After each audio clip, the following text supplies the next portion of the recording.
Ladies and gentlemen, boys and girls, welcome back to Basketball Conference, the ACC football podcast. My name is Joey Weaver. I'm trying new inflections. He is Mike McDaniel. Mike, weird day in the ACC. Is that a fair assessment? Weird day across college football. This is why college football media casuals don't let them dictate your joy when we only get like 12 of these regular season Saturdays a year. Don't let them tell you that the slate's not any good. Don't let them tell you that none of the games are good until week 4. Don't listen to anything that they say, because then you end up with a Saturday like today, which not only in the ACC but across college football, there were some weird results. Were there a ton of upsets? No, there weren't. Were there a ton of really good games that weren't expected to be very good? Yes. Who could have predicted that? This happens every single year. Every year we dismiss a week or two a year where we're like, the slate sucks. Yeah. And then it ends up being one of the wildest weekends of the year. And this was the best weekend of college football so far. Probably. Yeah, I was talking to my wife like an hour ago, and she was like, all right, so what's the rundown on college football today? And I was like, well, Georgia almost lost to South Carolina. Alabama absolutely screwed around with USF. Like, Florida State almost gave it up to Boston College. Like, Texas is in a dogfight with Wyoming. Like, all this stuff. She's like, so it sounds like it's a whole bunch of near misses. And I was like, yeah, actually, that's exactly how I would put it. It was a bunch of near misses of games that were a lot closer than they should have been. And I think that is just such, like, absolutely the beauty of college football. So, you know, this is the kind of stuff that I love. I love a weekend like this where there's really not a whole lot of quote unquote excitement that you're expecting. And then you come in and all of a sudden it's like a choose your own adventure on Twitter, following around like, oh, this game's getting weird. Like, oh, we got to all watch this game. Like, oh my gosh, it was fun day for a lot of unpredictable reasons. Yeah, and as it pertains to the ACC too, like, oddly, one of the only teams that actually took care of business today with not too much stress was Clemson, which coming into the weekend, we were like, hopefully Clemson takes care of business, because there are some schools on the slate here playing this weekend that we don't really know how these games are going to go. We were like, you know what? Clemson is a gigantic favorite, but they'll probably play down to competition. Newsflash, they did not play down to competition. They looked really, really good tonight. Yeah, I mean, it helps when like a minute and 45 seconds into the game, you get a pick six to like get you rolling. I mean, that'll always help. But yeah, I mean, Clemson looked pretty good. Do we start there, Mike, or do we start elsewhere? I mean, we can start there because it's going to be kind of a brief discussion, I think. Clemson 48, Florida Atlantic 14, a game that was not ever close. It was 34-0 at halftime. Did not really require a lot from Cade Klubnik here, 16-27 for 169 and 3 touchdowns. I'm just gonna be real honest here with you, Mike. I did not watch like a second of this game. I've seen a couple of the highlights on Twitter, but like there was more important stuff in the ACC going on tonight than watching Clemson blow out a seemingly pretty bad Florida Atlantic team. So I'm not going to act like I watched this, but it is always good and comforting seeing Clemson take care of business the way a program like that probably should be taking care of business. I did not watch a ton of this either.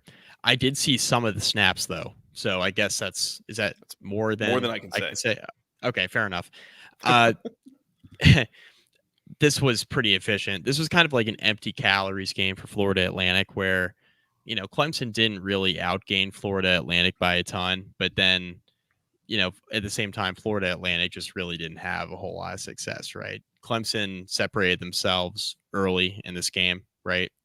You mentioned the pick six off the top, but this was one of those games where Clemson jumped out to a huge early lead. They were up 20-0 at the end of the first quarter. Klubnik had 2 touchdown passes in addition to that pick six. So it was pretty quick, right? They missed a PAT, right? So that's why it was 20-0 after 1, but they really never looked back. This was a game where Florida Atlantic was never competitive. Florida Atlantic didn't even score a point until the fourth quarter. It was 41-0 Clemson. We haven't seen Clemson dominate a bad team in a while. So yes, it's Florida Atlantic. Yes, it was 48-14. This is a much more satisfying victory, I think, for Clemson than the 62, 63 points they hung on Charleston Southern last weekend. I think Clemson fans would tell you this game was a little bit more satisfying because it was never in doubt versus Charleston Southern. Not that it was like ever in doubt, but Clemson did not play well in the first half of that game last weekend. I know Clemson ended up scoring like the final 56 points or whatever it was in that game, but it just wasn't like a game that inspired a whole lot of confidence coming off of that crazy loss to Duke. You have that outmatch that you're down in the second quarter. Like, are you kidding me? So Right. yeah, like Right. this. It was nice seeing them do what they were supposed to do today, and a team they had again very much outmatched. Right. So this is exactly what you're supposed to do against teams where you are just far and away more talented. And this game was 41-0 heading into the fourth quarter, and Clemson just was kind of cruising all game, right? So this is what you want. This is what it's supposed to look like against bad teams, and this should give Clemson a bit more confidence going into a pretty big game next Saturday against Florida State. And Joey, maybe we should go there next, because Florida State did everything except look good today against Boston College. Very weird game. Yeah, it was. Clemson 48, Florida Atlantic 14. I do want to call attention real quick to the comment from Evan Sandage. Brings up something that we should probably note here. Clemson's kicker, not good, had one of the worst misses on a short kick I've seen after the missed extra point. I bring that up just because this is a game where they won by a massive margin, and this was not an issue. But if you get into a close game, a bit of a rock fight, kicker quality, big deal. And we saw that came back to bite them against Duke. I mean, they missed at least one, if not two, like definite field goal range field goals. So that's something that I think one was blocked. Yeah, one was blocked. Which I mean, can very much be on the kicker too. So that's something just to I think maybe keep an eye on as we kind of move forward here. But yeah, Mike, let's move on to well. Real quick. It's something to keep in mind too, because we talked on the Friday night show last night about like early look ahead lines, before these games were played. What was Clemson, Florida State going to look like next Saturday? Florida State, in the look ahead line that we took a look at last night, Florida State was only a 3.5 point favorite. So when you talk about a game, coming, we'll see what the actual opening line is tomorrow, right? We get kind of a better feel across a bunch of different sports books, what they think of this game going into next Saturday. But like Florida State did not look very good today. We're about to talk about that. Clemson looked good. Does it adjust to that? Is Vegas still thinking it's going to be like a 3 or 4 point game? Field goal kicking could end up being very crucial to your point. Let's jump over there, as you mentioned, to Florida State 31, Boston College 29. A game that Boston College got up, but they were up 10-3 in the second quarter. Florida State came roaring back. They were up 31-10, and then gave up 19 straight points to end this game, and was very, very close to giving Boston College the ball back with about a minute and a half left to have a chance to go down and win the game. Unfortunately, Boston College called for a face mask penalty on that third down and third medium play, which is really just appropriate because that was Boston College's 18th penalty of this game. Yeah. A new school record of the worst kind, 18 penalties for 131 yards for Boston College today. And by the way, I think probably about a dozen of those were pre-snap type penalties, false starts, offsides. There was delay of games. There were multiple delay of games called on the defense in the first quarter of this game. This was just a super weird game. Very back and forth. Jordan Travis left in the second quarter a little bit early with an injury. He comes back. It was whatever the injury was. Looked like it was to his non-throwing shoulder. He kind of fell awkwardly at one point, but he comes back and plays the rest of the game after halftime. So there was that. Florida State looked pretty sloppy, pretty flat, pretty undisciplined on defense. There were most of this game. It was like they never really could process the idea that maybe Thomas Castellanos can move a little bit and can run and can scoot. And so they just continued to not pay nearly enough attention to him, lose leverage, and let him get out. And Thomas Castellanos finishes this game with 95 rushing yards for Boston College. That led the team. And that includes the 2 sacks that he took as well. So huge game from him for the most part. There were a couple of moments that did not go very well. This was just a super weird back and forth game.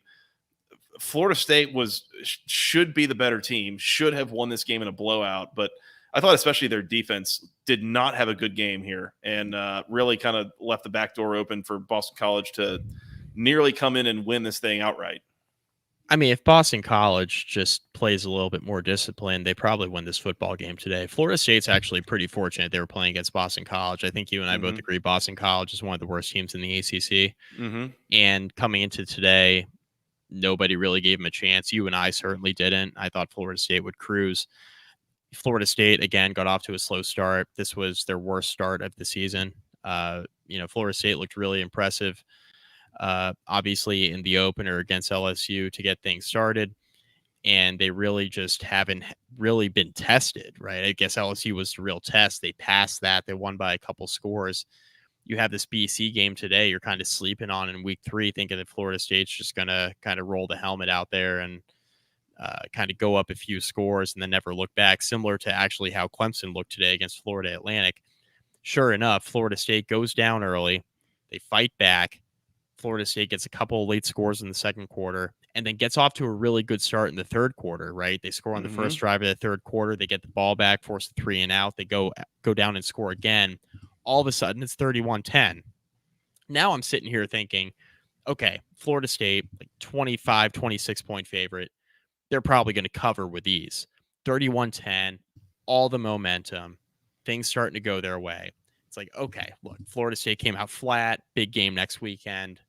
They're on the road, weird environment in Chestnut Hill, red bandana game.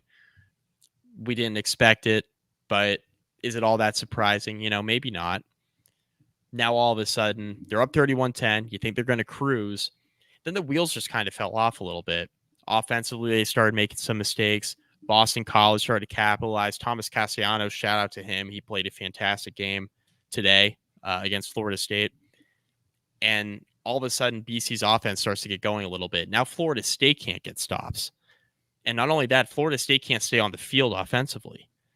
And you got a bunch of weird stuff going on. You got the fumble return early fourth quarter, right? So Florida State goes up 31-10. They trade possessions a little bit. BC scores with about a minute to go in the third quarter to make it 31-16. They missed the extra point. Okay? They missed the extra point. Force Florida State. They get Florida State's offense off the field. They get the ball back with that fumble return, right? Florida State pinned deep in their own territory early fourth quarter. 8-yard fumble return, right? It was a swing pass to a running back. He's being in the process of being tackled. Ball squirts out. Yep. Boston College defender right there picks it up, runs it in for a touchdown. Yep. And now all of a sudden it's 31-22. So now it's time to go for 2 because we're about to make this a 1-score game. That did not exactly work out for BC. So then BC gets the ball back later, right? They force Florida State off the field again. Paul goes through Johnny Wilson's hands and complete on third down. Now I'm thinking BC's out here trying to win this game outright. Screw covering.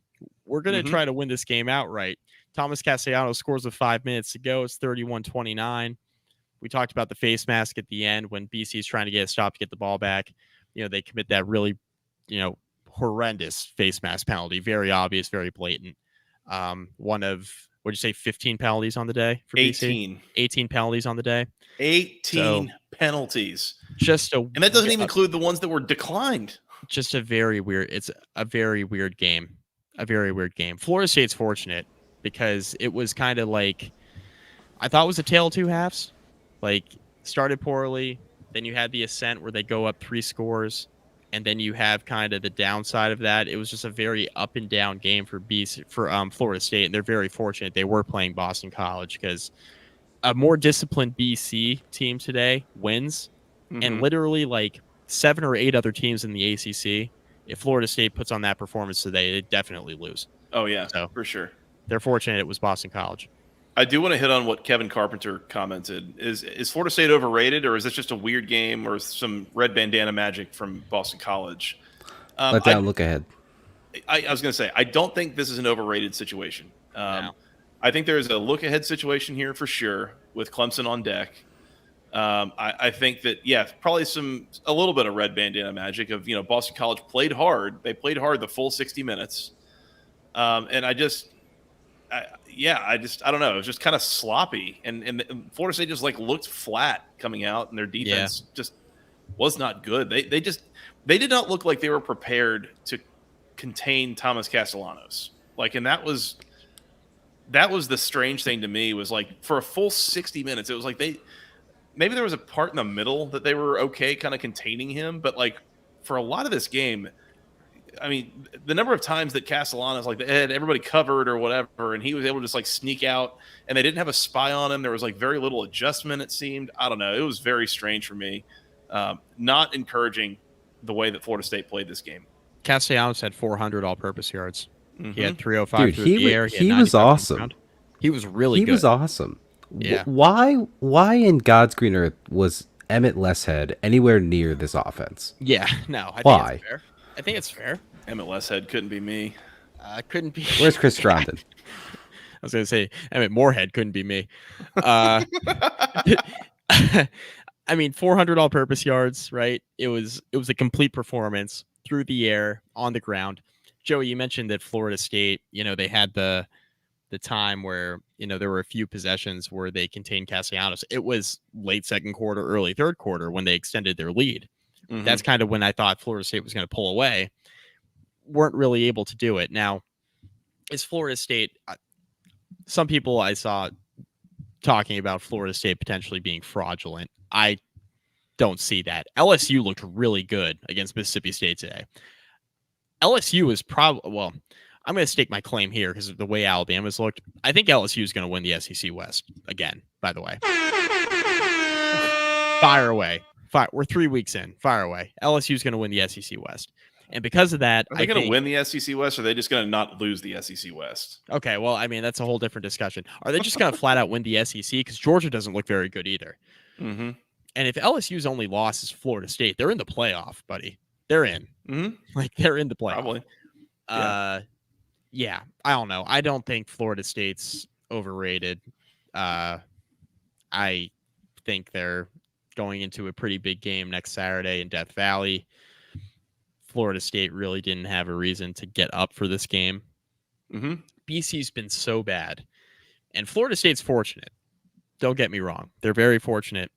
But we have to remind people, we're dealing with 18 to 22-year-olds on a weekly basis in with this a weird-shaped ball. Yes. There's stuff that goes wrong. There's stuff that gets really weird. And there are really only a handful of occurrences in the history of the sport where a team has been so dominant in its season from start to finish that you just know that they're going to win every single game they play. Is going to be by a convincing margin.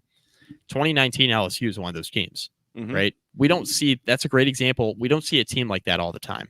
And they weren't even that good the first month or so of the season. And they weren't even that good the first month or so of the season. That's correct. They had a couple of shaky performances early on, and then they were a wagon. Mm-hmm. So this is just a reminder. Kids don't always pay attention. These 18 to 22-year-olds, they could be a lot better, a lot more talented, a lot better coached. And then some weeks they just don't pay attention. They come out sleepy. It's an early kickoff. Like this one was a nooner. Stuff happens in college football. Florida State looked like they thought that they could just roll their helmets out and win this game. Yeah. And in their defense, they came out really flat. They weren't playing their best football. They were still up 31-10.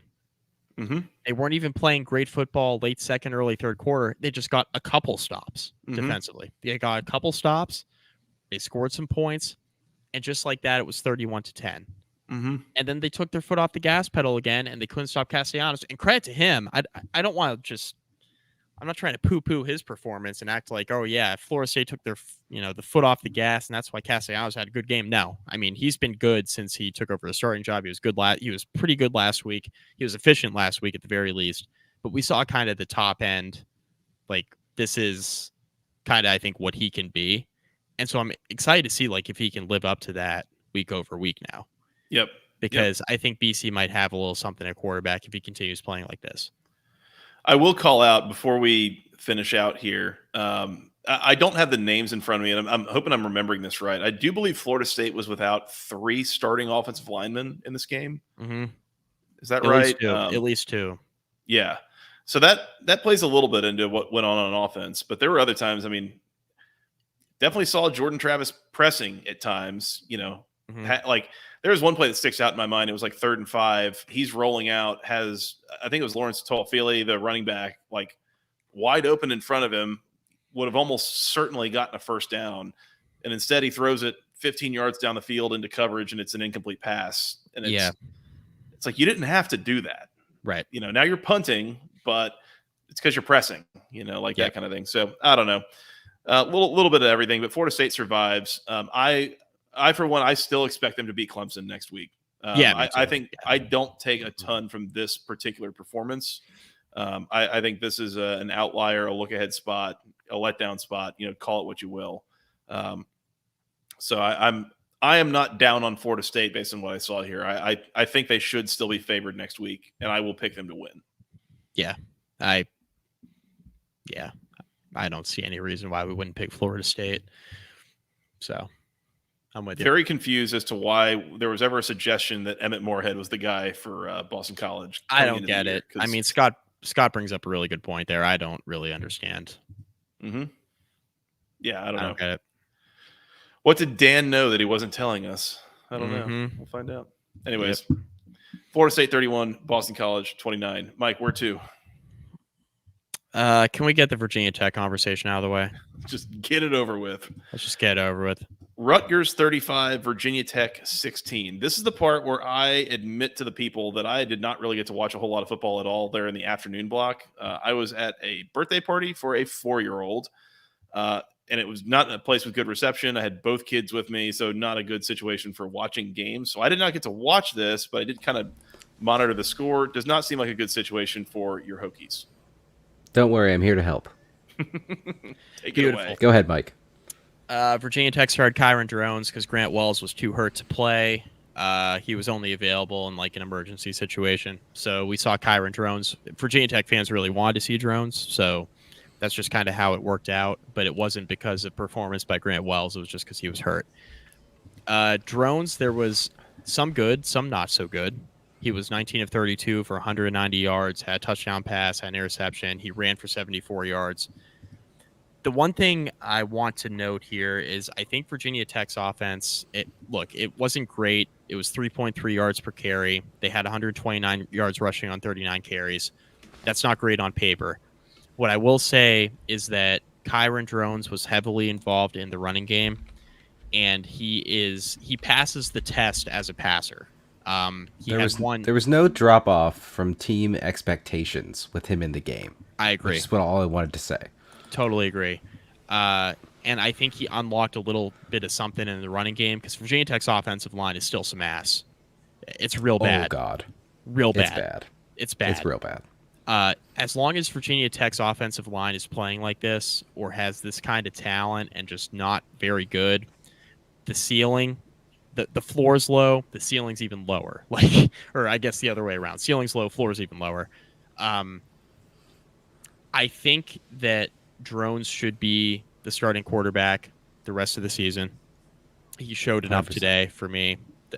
The running game too, the running game just looked better. The stats don't look great. The running game looked better. And I don't think the offensive line is ever going to be very good this year, but I think that Drones will bail them out in a way that Grant Wells will not. There's a few things here, right? So Virginia Tech got the ball first. They fumbled on the second play of the game. Rutgers scored on the very next play, 7-0. Okay. Kyron Drones threw an interception that I don't believe was his fault down the right sideline. Two receivers basically ran the same route. They ran into each other kind of along the sideline. There were multiple defenders there. Got intercepted. I don't think that was on Drones. Maybe Pry will have a different take on it. He didn't really address it after the game. I'm curious once he looks at the film. I'm not sure that was on Drones. Rutgers scored on that ensuing possession, right? So that's 14 points off turnovers. And then Virginia Tech had a short punt in the second quarter that Rutgers turned into points, right? So it was a punt off the side of Peter Moore's leg, which, by the way, Peter Moore's been a very good punter for Virginia Tech this year. This was his first really bad punt of the year. Off the side of his foot, Rutgers got it midfield, went down and scored again. So Virginia Tech was behind the 8 ball. They were down 21-3. And it's really hard to come back from that when you have an offense that's not going to, score a lot of points or at least be consistent doing it. So Virginia Tech gifted Rutgers a lot of points today. The big takeaway here is that Rutgers ran the ball extremely well. They had 2 very long runs that skewed the stats a little bit. But Virginia Tech's rushing defense, again, was just kind of so-so. And my big takeaway here isn't that Virginia Tech sucks against the run. The bigger takeaway for me is that Virginia Tech couldn't get off the field and get a stop when they needed to. Now, was that all on the Virginia Tech defense? Is that their fault? No. Like, the offense put you a little bit behind the 8 ball, obviously. But I think that Virginia Tech's defense, the margin for error is so thin, you have to get those stops this year if you want to be like a competitive team, 4, 5, 6 wins. Like, if you want to be in that range, you've got to start getting stops, right, on crucial third downs. This game turned. Rutgers came out. It was a third down play. Let me look at the box score here and make sure I get this right, Scott. It was a third and one. It was third and one. It was a 21-16 point game, and they took it to the house on 3rd and 1. Third and 1 out of a timeout. That's what you're trying to say, right? Out of a timeout. Yeah, out of a timeout. Rutgers had 3rd and short. It looked like they were basically just going to run the ball up the middle, and it didn't work out that way. Correct. Basically, what happened is Kyle Monagai took the handoff, kicked it out to the left, outside, cut left. Nobody was on the backside, and he took it to the house. That was a crucial play in the game. Yeah, Rutgers motioned the receiver from the left to the right. The DB followed the receiver going all the way to the left. They snapped the ball. Nobody out there. Nobody on that side. Monagai read it perfectly. He ran right up the middle like that's everybody thought he would. Yeah, and that's when the game ended. So my overall takeaway here, Virginia Tech is not very good. They're terrible. They're terrible. There is some hope at quarterback. Virginia Tech's really thin on the offensive line.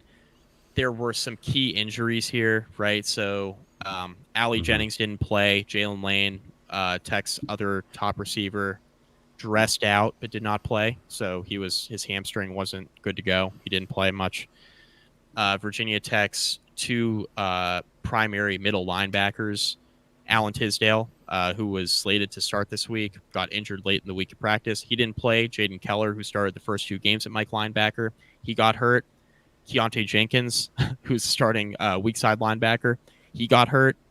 Who else? Jalen Stroman, younger brother of Greg Stroman. Joey, you know that name? I do. I remember that name. He's a starting safety. He got hurt. Nasir Peoples didn't dress. He's the other starting safety. He got hurt, right? He's hurt. He's out. So Virginia Tech was starting young players at safety, young players at linebacker, and Tech gets young pretty quick at receiver when all of a sudden your transfer portal guys can't suit up anymore. So not only is Virginia Tech not great to begin with when all the starters are out there, but then now you're playing a bunch of freshmen from the 2 deep. And is that promising for the future? Yes. Is it good for this season? Absolutely not. So fans are like up in arms. They're real concerned. Taking a step back, this is a team I was hoping would get to like 5 wins. That's probably not going to get there unless something drastic changes. It is a huge game against Marshall next Saturday to even keep those hopes alive. A huge game against Marshall. What a phrase. So it's a rebuild. Fans are real angry. I don't know what fans were necessarily expecting. I think a lot of them set themselves up for failure. There were people from other podcasts that were saying Virginia Tech was a 7 or an 8 win team, Joey, which is they were on drugs. Unfathomable. What? Unfathomable that people were saying that. I couldn't believe podcast? So I know which to avoid. We're not going to name names here, but Mike and I have had this conversation. Unfathomable. It's ridiculous that people were thinking this was a 7 or 8 win team. At most, it was 6. At most, it was 6. At most, it was 6. A miracle would have gotten them 7. No shot. This was a fringe bowl team at best. So for people to be up in arms that Virginia Tech is 1 and 2, like this is some gigantic shock, is crazy to me. Like, has Virginia Tech played to expectations, or have they exceeded expectations? They haven't exceeded expectations. Have they met expectations? Probably not, right? They gave the game away in some ways against Purdue last week, and then spotting Rutgers 3 touchdowns when Rutgers has no passing offense. By the way, they threw for what did Wimsatt throw for today? 46 Not enough. yards. 46 yards. Would you like that in feet? Because I can do that calculation pretty quick. Want to do it in inches like we did the other night? We do like talking about inches on this podcast. Yeah, we do. Anyway, Rutgers is not a good team. Like they have a decent rushing defense. Rutgers is not a very good team. This is going to be one of the worst teams in the Big Ten, and Virginia Tech lost this game by 3 scores. This is not good. But to expect Virginia Tech to be this 7 or 8 win team, you were setting yourself up for failure if you thought that. I said on the preview, 5 wins. I thought Virginia Tech would improve and get to 5 wins. They could still get to 5 wins. There are some teams in front of them in the ACC that aren't very good. We'll talk about Pittsburgh in a second. Pittsburgh sucks, and Tech plays them in a couple weeks here. You're telling me that's not a winnable game at home? Give me a break. Pittsburgh's a winnable game now. So they sold it out already. So there are some games here coming up that Virginia Tech could win, especially if Drones is a starting quarterback and they don't turn the ball over and the defense plays like it has, plays okay, keeps Virginia Tech's offense in the game. If the offense takes some incremental steps forward, Virginia Tech can win 4 or 5 games and take a step forward from what they were a year ago. But to act like this thing was all going to be solved in year 2 is insanity. And the fan base needs is it a red pill or blue pill?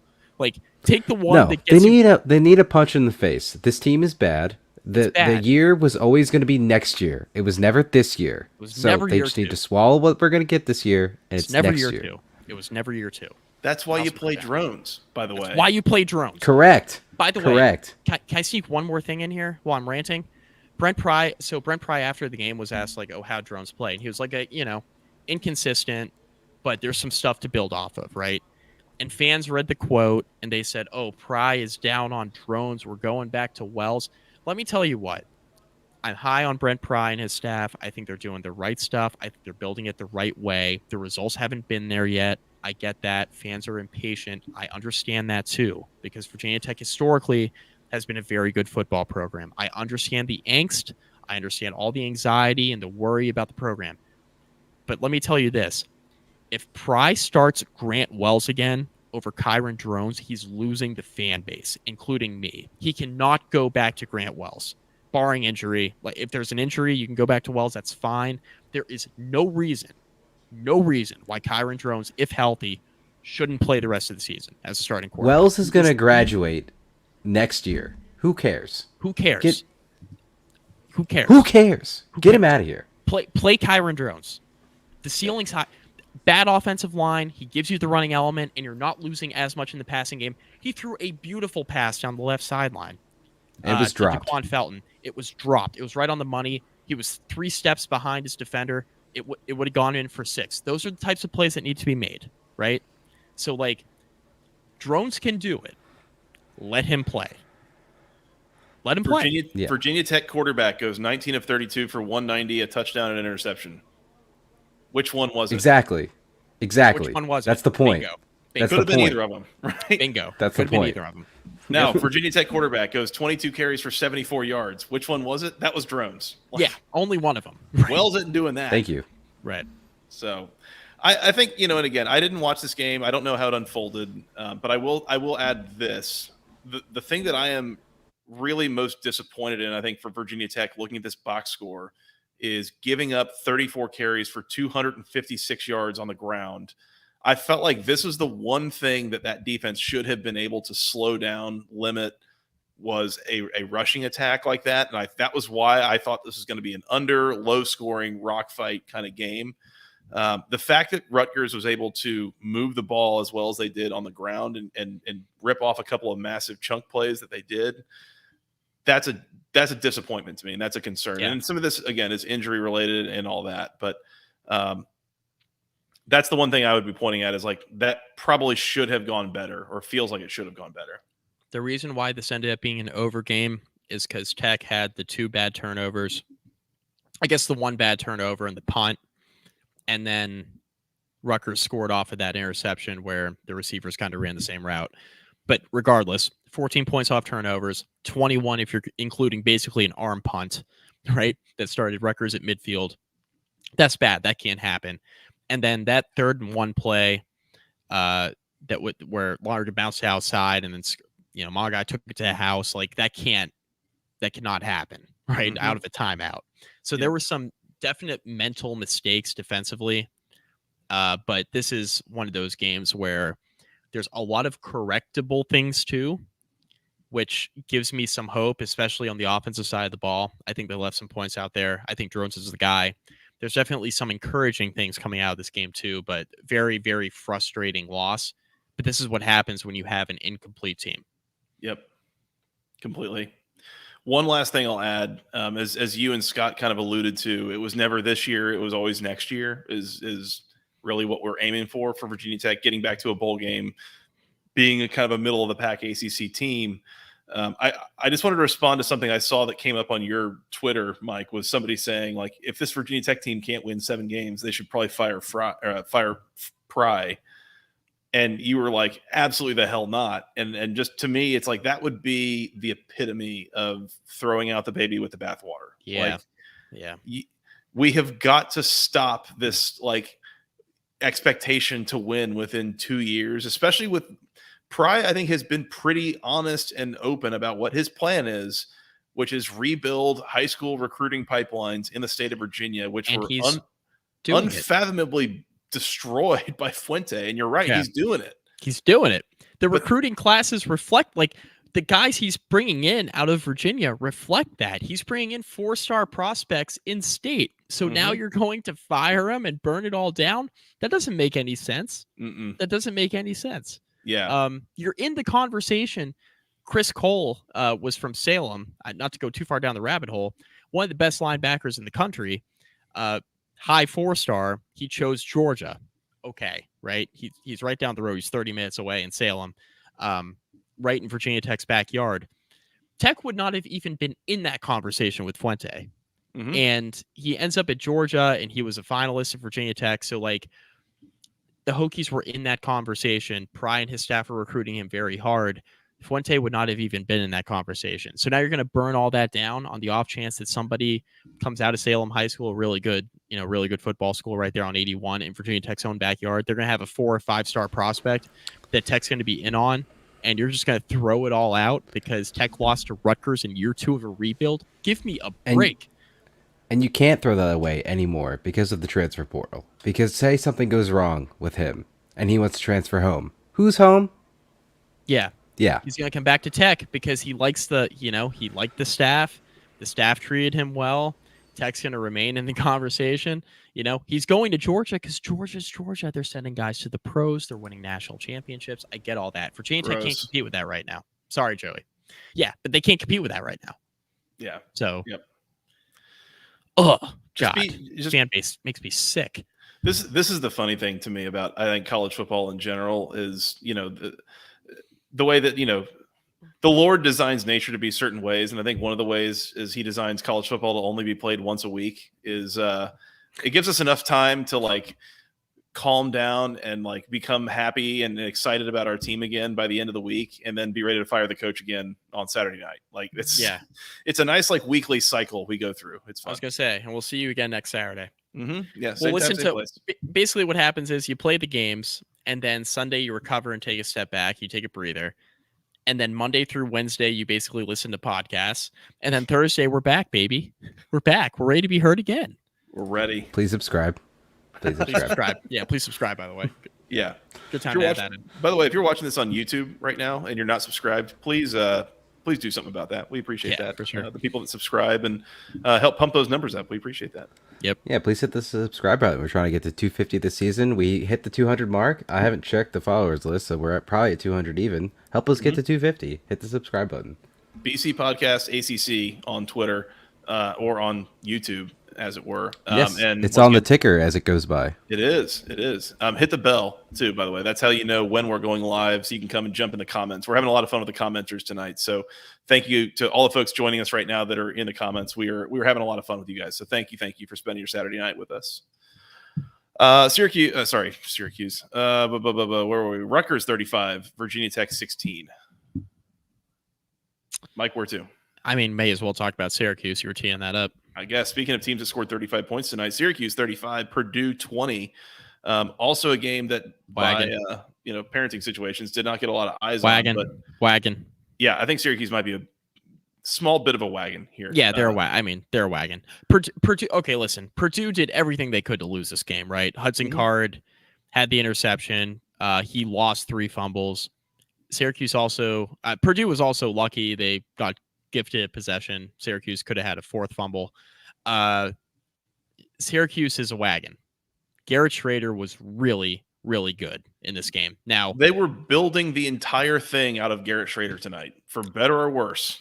I have a co-host at SI. He's a Syracuse alum. He's one of my editors. We were on tonight at the same time. I was writing, he was editing my stuff. He tweeted early on. He goes, it was after Schrader's first touchdown run. He said, "Oh, it's a Schrader game tonight," because it was clear from the start that it was going to be Schrader or bust. And Schrader's passing numbers were not phenomenal. He's 14 of 28, 184, and an interception. He ran for 195 yards on 25 carries, averaged almost 8 yards per carry, and had 4 touchdowns on the ground. Dudes to the right, dudes to the left, stuck in the middle with you. Wagon. Almost 400 yards of total offense for Garrett Schrader here, and more of them rushing than passing. I have a take. I think Dino's job's safe. He's fine. Yeah, they're fine. Yeah. Syracuse is we had that conversation last night about like what team is the bar in the ACC. I think Syracuse might be better than we think. Syracuse hadn't played anybody the first 2 weeks of the season. I know that I fully acknowledge I don't think Purdue's very good. Purdue lost to Fresno State. They could have easily lost in Blacksburg last weekend, and they weren't. I know the score got a little bit competitive, but there was no point tonight watching this game where I thought Syracuse was going to lose the football game. Like Syracuse went into West Lafayette, got ahead early, kind of controlled the tempo. Purdue tried to sneak their way back into the game, and then Syracuse just shut the damn door on them. There was no point tonight where I really thought Purdue was going to win this football game. Mm-hmm. Syracuse was really impressive. This is a team that I think I'm upgrading a little bit through 3 weeks. I understand the first 2 games, you play Colgate in the opener, you beat the piss out of them, right? And it was whatever it was, 65-0, and you play Western Michigan last weekend. You beat them by 6 scores. But you go into West Lafayette, get a win against a Big Ten team. You have Army next weekend, which I think obviously is a very winnable game. Then you have Clemson at home. And I also think that is a winnable game.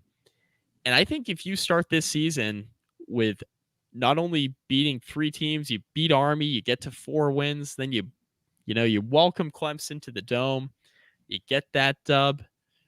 We're cooking with gas, baby, before the real tough part of the schedule. We thought this Clemson, North Carolina, Florida State death knell for Syracuse is going to be like the real, sticking point in the schedule. Syracuse, if they beat Clemson especially, this has an opportunity to be like a 9 or a 10 win team this year, which seems preposterous. But the back half of the schedule, call an ambulance, but not for me situation. Yeah. The back half of the schedule is real manageable. They go to Blacksburg on Thursday night, tough environment, but you're going to be favored there. They're going to win. BC at home against Pitt. Pitt looks bad. At Georgia Tech, Syracuse is probably favored there. Home against Wake Forest. Wake Forest, we'll talk about them in a minute, didn't look particularly inspiring today against Old Dominion. There are some games here that I think Syracuse can win in the back half of the schedule, and especially with the start they've had, this could be an 8 or 9 win team this year. That's entirely on the table. Yeah. I just look at their final 5 games, as you mentioned, at Virginia Tech, home against Boston College, home against Pitt, at Georgia Tech, home against Wake Forest. Syracuse has looked definitively better than pretty much every single one of those teams. Every one of them. We can't even have an argument about Virginia Tech, Pitt, or Boston College looking better than Syracuse has so far. Won't even have that discussion. Yep. I definitely think that there's arguments to be made. They've looked better than Georgia Tech or Wake Forest. Like, Yep. Man, and That's I'm looking in 2 weeks back to back. You've got Clemson at home and at North Carolina. I am absolutely not going to sit here and tell you that Syracuse can't win either one of those games. If I'm telling you what, we talk about the teams that can sneak to Charlotte. We're getting ahead of ourselves. No, let's not do that yet. Admittedly, I mean, you beat Army next weekend. That's 4, and we have 5 more games here. Let's get nuts. They beat Army. That's 4-0, right? And then we're talking about the back half of the schedule, 5 games. They're going to be favored in 4 of them. Mm-hmm. If assuming this might be 9-win Syracuse. Yep, that might be 9-win Syracuse, and who's to say they can't win all those back half games? That's before even talking about the North Carolina, Florida State, Clemson stretch. Now, I do want to call something out that we learned today. Aronde Gadsden out for the year. That was their number 1 receiving option. That is not a great sign. Not good. It does not help anything. There's something else I want to call out here, Mike. The comment's good. I'm sorry. The comment's very good. Yeah. Nobody. Good call. That's good call. Yeah. Mike, Syracuse is doing it again. They're doing it again. There's only like 4 guys on this offense that touch the ball. Ever. Yeah. Garrett Schrader, 28 passing attempts. Garrett Schrader, 25 rushing attempts. LaQuint Allen, 17 rushing attempts. LaQuint Allen, 6 catches. Damian Alford, 4 catches. Donovan Brown, 4 catches. Yeah. There were 2 plays of this game that did not end in the hands of one of those 4 guys. Yeah. And actually, no, I'm sorry. There was 1 play, and that might have been a kneel down, which would mean 0 plays by this offense that did not end in the hands of one of those 4 guys. I mean, that's again, I tend to think that this will become a problem at some point, that you don't have Aronde Gadsden, that you're just boiling it all down to the quarterback and 3 skill guys. But it bothers me conceptually, because it seems like it should be kind of easy to figure out. And yet for years now, nobody's been able to figure it out. So clearly Syracuse and Dino Babers and that staff know something that I don't. They can't keep getting away with this. They can't keep getting away with this. Absolutely. Yeah. I'm blown away. It helps, by the way, Syracuse wins this game. They were +3 in turnovers. That'll take you a long way. Yep. So for what that's worth, but they also got screwed out of a turnover, in my opinion, at the end of the game. Yep. So there was a situation on the sideline where actually there was 2 4 turnovers. So Yeah. Purdue was going into the red zone, they fumbled, and Syracuse recovered. But upon review, a Purdue player had come in contact with the ball while also being in contact with out of bounds. Basically his one hand was out of bounds and his other hand glanced the ball, therefore a dead ball. Yep. Then about 3 possessions later, Syracuse strips the ball, and it was a big scrum. But to me, it seemed like Syracuse recovered the ball, but basically the refs didn't know, and they were like, "Oh, offense retains possession." Then they went to review it, and they couldn't see anything because there's a bunch of people, but there was more orange around than black, and orange jerseys than black jerseys, and I thought they got screwed out of 2 turnovers, but whatever. Yep. Yeah, impressive win for Syracuse. I don't have a whole lot else here. It has been kind of just a weird. I guess the last thing that I'll say is it has been a weird, just set of games that they've had to play. 2 opponents that they've been, definitively they've had them outmatched. In this game against a Purdue team that, beat Virginia Tech on the road last week, but at this point, what does that mean? And also with a 6-hour weather delay in the middle, There's just a lot of questions, I think, around this Purdue team and what they've gone through so far this year. Are they good? Are they not? But I don't think that takes away anything from the Syracuse win. It's more just trying to determine what does this mean. How do I factor this into what I expect from Syracuse moving forward? But as we're saying, I think winning in this game in the way that they did and as emphatically, and doing it on the road at Purdue on national television, I think it's a good sign for Syracuse. And as we said, I cannot imagine Dino Babers getting fired here unless something really, really goes south from here. Now, let's talk about this comment real quick. Evan Sandage, no Robert Anai or Sean Tucker. No problem. Dino's team has an established identity. Hard to disagree. Mm-hmm. Really hard to disagree with that. And this is almost like a Wake Forest light situation where, not from a coaching standpoint, from a personnel standpoint, we talk about Wake Forest being kind of like skill player or offensive or like quarterback agnostic, right? We talk about Wake Forest because they always seem to find a plug and play guy, quarterback, and they have the system that works with that slow mesh. Syracuse does feel like they have a bit of an identity now. With kind of what they've had with Sean Tucker. And now that he's gone, they still have Garrett Schrader, and there's a level of comfort there with him running the football and, throwing it just enough to keep defenses off balance. So I think there's definitely identity there for Syracuse, and it does seem to be working.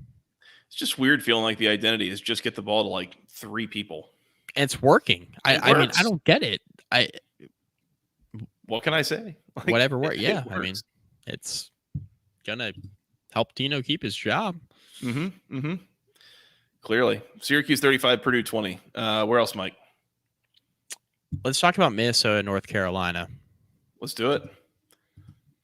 I'm again didn't get to watch much of any of this game, but impressed that North Carolina was able to get a lead here and kind of keep Minnesota at arm's length the rest of the way. The entire game, really. Mm-hmm.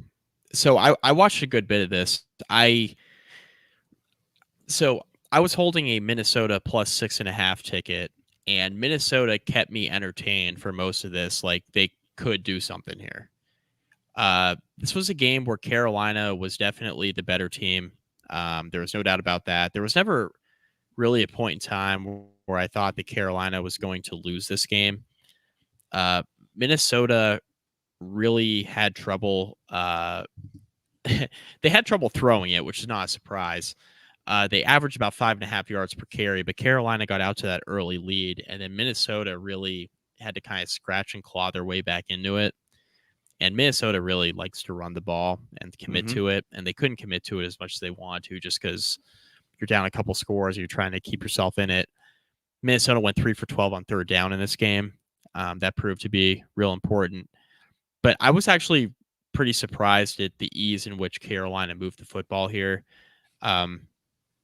It was a 7 to 10 point game most of the way, and North Carolina really pulled away late. But I thought Carolina's offense throughout the game just looked more impressive. They looked more comfortable. Like, Drake May had a couple interceptions here that weren't great, and this was the first time all year where Carolina really struggled to run the football. Mm-hmm. So you got to give credit to Minnesota's defense, especially because I think that was a big reason why Minnesota is stuck in this game, is because Carolina really committed to running the football. They ran it 37 times for only 105 yards here. Kobe. So, yeah, Kobe, big time Kobe candidate here. So Carolina really struggled to run the ball, and this is the first time all year where we had to see Drake May put the ball in the air. And quite honestly, like, if Carolina doesn't have Drake May here, they're in a lot of trouble. May throws for 414. So we were talking last night on the Friday night show about, Drake May and how this Carolina offense has looked, and the fact that he hasn't really had to throw the ball a ton yet this year to, help Carolina win football games. He had to do it today. Like, the 414 yards, a couple touchdowns. Nate McCollum, 15 for 165 and a touchdown. He was extremely impressive. Minnesota had no answer for him all day. Wish he played for my team. I mean, really what this boiled down to was Carolina had more playmakers, and they just kind of separated themselves late. That Nate McCollum comment was very funny, by the way. So, thanks. Yeah, Minnesota didn't really have much going through the air. Ethan Kalkamanis at 11 to 29 for 133. We never sold Minnesota as a heavy passing attack type team, a team that was going to throw the ball with much success. We knew they were going to commit to the run. Darius Taylor did have a nice game, 22 for 138, averaged 6.3 yards per carry, had a touchdown. But this was a game where Minnesota really had to throw the ball with some success because Minnesota really couldn't keep Carolina's offense off the field. Mm-hmm. And anytime you have your opponent go 12 for 17 on third down, you're going to be up against it a little bit, especially when you're a one-dimensional offense, and that's what Minnesota is. So once Minnesota got down, they were never really threatening to win the game, but they were competitive for most of it, and Carolina really pulled away late, and this is kind of a hat tip game for Carolina for kind of figuring it out offensively because didn't always look great, wasn't always pretty, had some turnovers, but, Drake May and having that kind of quarterback and having, that kind of impact player at the most important position on the field, this was a game where, having that guy versus not having that guy really made a difference. Mm-hmm. Mm-hmm. Yeah, I mean, credit to North Carolina's defense here. I mean, holding Minnesota to only 303 yards on 61 snaps. I mean, that's just a shade under 5 yards of play, which sounds like a lot, but it's really not. That's a pretty good line, especially when Minnesota ends up averaging 4.4 yards per passing attempt. Like, that's really pretty good. So credit to North Carolina's defense there. As you mentioned, I mean, Nate McCollum had a massive game here for North Carolina, and Drake May, a casual almost 75% completions for 414 yards, 2 touchdowns. Did have the 2 picks here, but it is funny watching the contrast of Amari and Hampton, who went for, I think, about 230 yards last week, and this week 13 carries for 46 yards. Not surprising to me that North Carolina was not able to run the ball against Minnesota, but also not that surprising that they had a lot of success passing the ball here. So right. We figured this was a dangerous spot for the Tar Heels, a bit of a precarious one. We both had Minnesota plus the 8, I think, on the preview, thinking this was going to be a dangerous, near miss, if not a loss for North Carolina. So credit to the Tar Heels for taking care of business and getting this one done.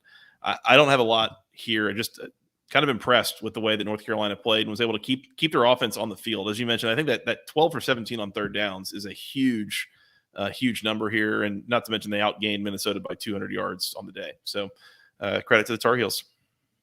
Yeah, big time. Yeah, this is a Carolina team that's still going to be a problem. They're finding out different ways to win, which we couldn't always say about Mac Brown coach teams in the past offensively. For as good as they were with Phil Longo as the OC, we weren't always convinced that Carolina could have like multiple ways to win. They're running the ball well. Today they didn't. So what they do, they pivoted, and Drake May threw for 414. So this is a dangerous offense, and they have a defense that's competent, I think. Are they fantastic? No. Are they bottom of the barrel terrible like they have been in some years recently? No, they're not. So an average defense and a very good offense. North Carolina 3-0 for in back-to-back years for the first time in quite a while. So, good start for the Tar Heels. Yep. 3-0. 31-13 winners over Minnesota. Mike, can we go to Oxford here? Yeah, let's do it. 'Cause I did not get eyes on this game at all, so this is the first one I really didn't watch. So this is all you here. Yeah, a bit of a bedtime situation that happened in our house. So I did not get eyes on Syracuse, Purdue, or the backyard brawl, but I did get eyes on this game. Ole Miss 48, Georgia Tech 23. Sorry. If you see that final score and you think, man, this is a blowout, a 25-point loss, that's not really this doesn't tell the story of the game. Like, this was a 10-3 game at halftime. I thought Georgia Tech actually acquitted themselves really pretty well here. I'm becoming impressed with Haynes King. I think he looks pretty good at quarterback. He looks pretty comfortable, looks pretty confident. They had some issues in this game kind of pushing the ball down the field for the most part. A lot of their passes were short and intermediate stuff. I don't know if that's a receiver issue. I don't know if that's an offensive line issue, a scheme issue. It's something, but I think that was a big difference maker in this game, was that they were not able to throw the ball down the field on offense. But they did move the ball. I mean, they rack up almost 500 yards of offense. This is a distinctly improved offense, I think, from last year. Mike, the problem here was on defense for Georgia Tech, kind of in the way that I thought it was going to be. This defense, man, sucks. Yeah, I don't want to say it sucks, but like it kind of sucks. It sucks. Defense sucks. I mean, this was a unit that was supposed to be pretty decent coming into the year. This defense is vastly underwhelmed. For as decent as the offense has been, the defense has been. There's a definite regression here on defense. I will say, on the defense. You see 48 points. I mean, Ole Miss scored 21 points, 3 touchdowns on 3 short fields. 2 of them from special teams gaffes, another one from a turnover on downs, all of which I think gave them the ball with about 30 yards to go till the end zone. So, like, again, keep that in mind. But like, there were a number of big plays that Ole Miss ripped off on yards after contact, and I think that's really the number that it's not published. I can't go find this anywhere, but I'm just telling you, having watched this game, there were so many yards and so much that Ole Miss accomplished on offense after contact, which is similar to what we saw last week and is similar to what we saw in the second half against Louisville a couple weeks ago. So this is becoming a theme for this defense, is that they take bad angles, they cannot tackle very well, and all of a sudden opposing offenses are just ripping off big gains, big plays that are changing the outcomes of these games. So that's the thing that I figured was going to be a concern. It became that way. It took into the late into the third quarter, if not into the fourth quarter, to really start to bite Georgia Tech in the ass. Yep. But just wanted to call that out, is that is becoming a theme here. Is they are getting contact on guys, they are not getting them to the ground, and they're turning into big gains for opponents. Yeah. As I think Lee Nobody commented, Georgia Tech gambled at the end of the game. Brent Key did coach this game to win it, which is different than coaching it to not get blown out. As I mentioned, they went for it on 4th down at one point in their own territory, and came up short. And basically, Ole Miss got the ball, I think, around the 30-yard line. Yeah. So that happens. There's another time that they had the ball inside the 10-yard line. They went for it instead of kicking a field goal, didn't get it.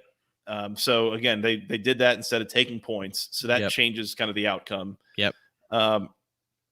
There was, I think it was early in the game, they attempted like a 46-yard field goal, something like that, with Aiden Burr. It was blocked. And when you think of a blocked field goal, I think most of the time what you see is something that kind of gets tipped, and it only goes about 20 yards in the air or something, and it kind of falls to the ground, and that's it. No, Mike, this was a full-on, like, Dikembe, no, not in my house, like, blocked it, pushed it backwards. There was a whole chase down the middle of the field. Finally, the play ends with Ole Miss with the ball about, the 32-yard line or so going in. David Shanahan, the punter, by the way, got kind of like rolled up on that play and was banged up, and I think that changed some things. I mean, I texted you in our group chat with Scott, and I said, Joey, have not seen a second of Georgia Tech. How does Georgia Tech look? And you said acquitting themselves pretty well, except for the effing blocked field goal. Mm-hmm. I said, oh, okay. And then I saw the replay of it, and I was like, oh, I see why he's mad now. Yeah. Not only does Ole Miss take over, they take over with also like a 40-yard gain on the play. That was bad. And then, yes, N. Dennis, 133. I was about to mention this. The other special teams gaffe was Georgia Tech, again, with the ball. They tried to fake a punt because, again, the punter was kind of banged up, and we're not sure, how much he's going to be capable. They're going to try to fake a punt on their own end of the field. Mike, they basically, they ran a play. They snapped the ball, and they had a tight end coming across the formation. They were going to try to get him out into the flat, throw him the ball, and see if he can get a first down.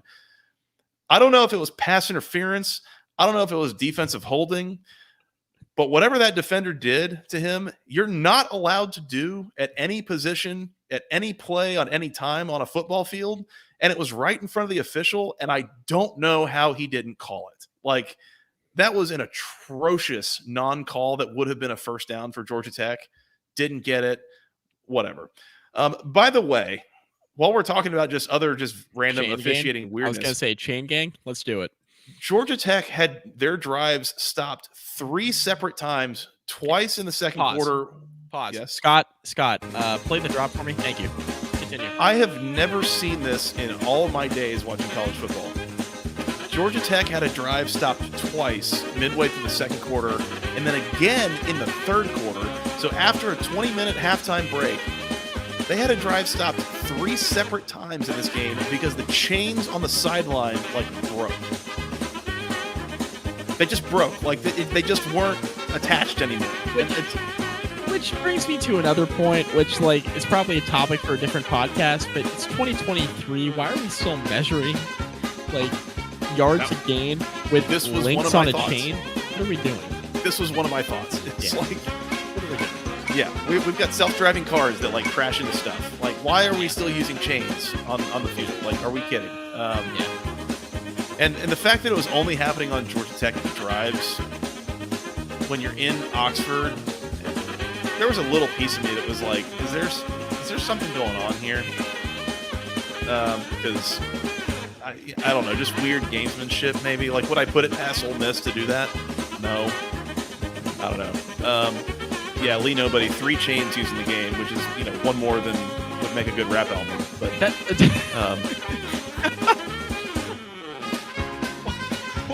very good, Joey. Hat tip. Very good. I have some questions just in regard to like, I'm not sure we're going to see a single college football game this year that uses like more than one chain. yeah, And one set there of were chains. and we went through 3 sets tonight. Yeah, I mean, this game was wacky in a lot of ways. It was really strange. Again, the score says that this was a 3-score game, a big margin, etc. Yeah. This was more competitive than that. I Yeah. think the way that Brent Key managed this game, trying to win it instead of just trying to avoid getting blown out, which I commend, by the way. I support you in doing that. I think that's what ends up with a margin here. By the way, Ole Miss, Georgia Tech scores with about a minute left, goes for the onside kick, doesn't get it. Game's over, right? I think Tech maybe had a couple timeouts, but this is just like take a couple knees, game's over. Instead, Ole Miss puts in Spencer Sanders at quarterback. They hand it off a couple times, and one of them goes to the house. So Ole Miss definitively covers, regardless of what number you got there. I don't blame them, but again, this is a garbage time score. Like they could have just as easily taken a knee, and this would have been a 41-23 outcome, right? Like, Yeah. So I Yeah. appreciated the point you made about Brent Key like coaching this game to win versus coaching not to lose. Mhm. Because we talked about this before we hit record very briefly. So I would rather in a game where I'm vastly outmatched, I'd rather have my coach just play to win. Mhm. And then, if you get blown out, that's kind of a consequence, right? Versus playing it close and not really feeling like you ever have a chance. Right. Obviously, if you're coaching to win when you're vastly outgunned, you open yourself up to the wide variability of outcomes where, you could win the game, you could lose close, but in reality, and in most cases, you're probably going to lose by a lot, right? And this is a game here where, obviously Ole Miss pulls away, they win by 25, they cover the spread, but a lot of that has to do with the fact that Brent Key coached to win. Mhm. If Brent Key coached this game with how it played out based on what you're telling me, if Brent Key coached this game tonight not to lose, Georgia Tech's probably covering. Oh yeah. I mean, this was a game that was, close for a decent amount of time here. Like Ole Miss kicked this- a field goal with a little under 8 minutes left in the fourth quarter to make it 27-17. Yeah. This is a 10-point game with less than 8 minutes to go, right? Yeah. Like, so yeah. I don't really. So, I mean, coming out of it, just based on what you're telling me, and I'll try to go back and at least watch a condensed game of this tomorrow just to see if I feel any different about it. But like, based on what you're telling me, this is kind of like a mix of what we were talking about on the preview. It was a lot of like Ole Miss is just better and they're going to run away with it. And then also, okay, Georgia Tech's acquitting themselves well, but doesn't have a chance to win, but really is also like coaching not to lose. It was kind of a mix of a couple different things we talked about in the preview. Yep. So I don't know. I'm interested. I'm going to try to watch a condensed game of this because I am interested to see just kind of how I feel just based on what you're telling me coming out of this. Not that I don't believe you, of course. I just want to see for myself. Yeah. One last thing I'll mention here, by the way, Haynes King is now a shade over 900 yards passing with 9 touchdowns and 1 interception through 3 games. this is pretty clearly to me the best quarterback play we've seen at Georgia Tech, certainly since Paul Johnson left.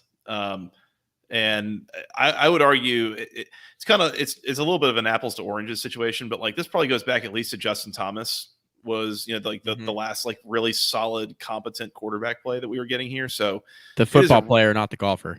Yeah. Right. Yeah. He's not been competent play recently, but nobody's really competent on the golf course. Who are we kidding? Yeah.